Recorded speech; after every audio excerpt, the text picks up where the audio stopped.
پارتی دیموکراتی کوردستان بە تەنها حیزبی لایەنێکی دیاری کراو نییە، وەکو چۆن گەورەترین حیزبی کوردستان و عێراقیشە سەنگی خۆی هەیە. ئەمە جگە لەوەی کە بۆتە پاڵپشتێکی گەورە بۆ ئەو پێکاتانەی لە هەرێمی کوردستان دەژین و ئەوانیش بە وریاییەوە یاخود بە چاودێریەوە دەڕوانە کۆنگرەی چواردەی پارتی دیموکراتی کوردستان، چونکە هەمیشە پارتی پاڵپشتی پێکاتەکانی هەرێمی کوردستان بووە.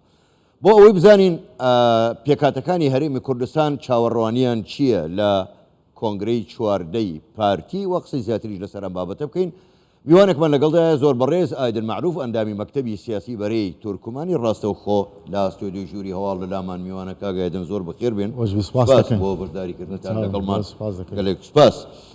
زۆر باشە بۆ خۆ داگاداری لە کۆنگرەی چواردەی پارتیدا بڕیارێک درراوە، ئەمە زۆر خاڵێکی گرنگە، دەڵێ دەستگایەک یاخود موسسەیەک لە سەرۆکایەتی بارزانی دروست دەکرێت کە کەسانی دەرەوەی پارتیش دەتوانن لەو دەستگایە کار بکەن لەگەڵ سەرۆک بارزانی.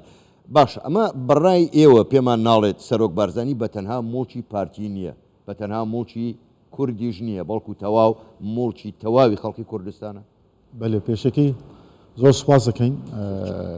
هەروە لێرەوەش پیرۆزبایی لە کۆنگرەی چواردەی پارتی دیموکراتی کوردستان دەکەین. هەروە پیرۆزبایشی گەرمیش لە بەڕێز کاک مەسعود بارزانی دەکەین دووبارە کە هەڵبژێدرا وەکو سەرۆکی پارتی دیموکراتی کوردستان.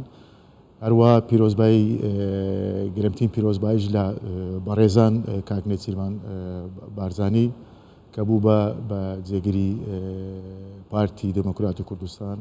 هەروە پیرۆزبایش لە برای بەڕێزم کاک مەسرور بارزانیەکەین کە بوو بە جێگیری پارتی دیموکراتی کوردستان.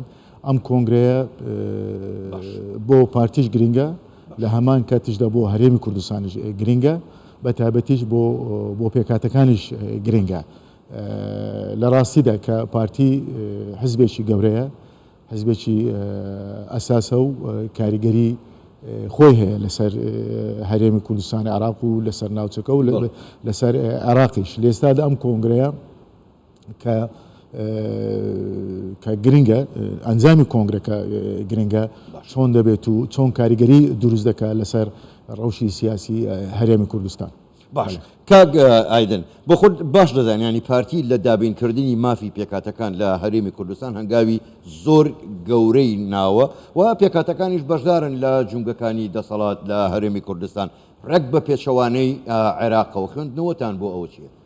لێرەدا کەوتم کە پارتی حزبێکی ئەساسە، حزبێکی گەورەیە لە هەرێمی کوردستان.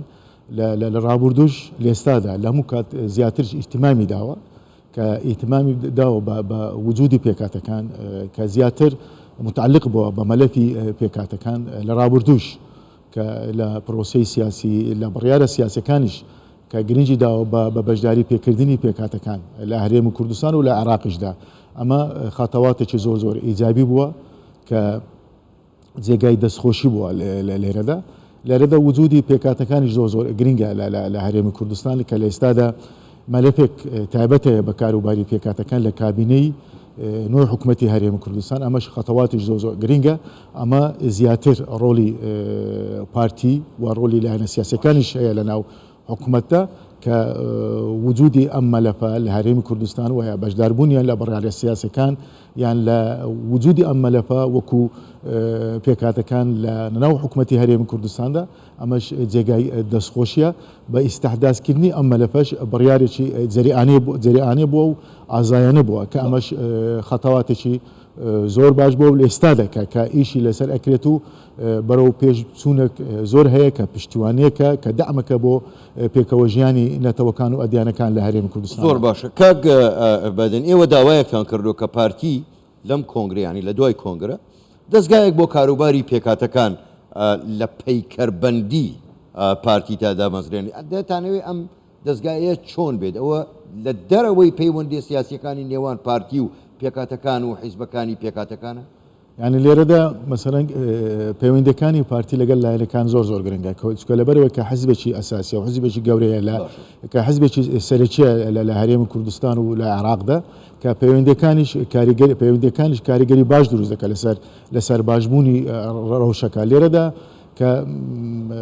کە دروستکردنی ئەم دەستگایە لە گرنگە کە تایبەت بە مەلەفی پێکاتەکان و یا پشتیوانیکردنی بۆ ڕەوشی پێکاتەکان کە دامێک دەبێت و بۆ زیاتر بەهێزکردنی پێکەوە ژیانی نەتەوەکان و ئەدیانەکان لە هەرێمی کوردستاندا لە ئێستادا کە وتم وجودی پێکاتەکانیش گرنگە و باشبوونی پەیوەندەکانی پێکاتەکان لەگەڵ پارتی و لەگەڵ لایەنە سیاسەکانی تریشدا کە لەگەڵ ئێمە لەناو حکوومەتدا و لە هەرێمی کوردستان ئەمە خۆی لە خۆیدا گرنگە ئێمە لەگەڵەداین کە هەموو لایەنەکانی سیاسی کە لە سۆریانەوە پارتی و یەکێتی و لایەنەکانی تریش کە لەگەڵەداین کە پشتیوانێکی گەوریان هەبێت و بۆ مافەکانی پێکاتەکان چکە وجودی پێکاتەکان هیچ کاتێک مەترسی نییە لەسەر هەرێمی کوردستان هەرێمی کوردستان هیچ کاتێکی مەترسی نییە بۆ لەسەر وجودی پێکاتەکان کە ئەمە یەکتریان تەکوین کردووە بۆ بەرەو پێش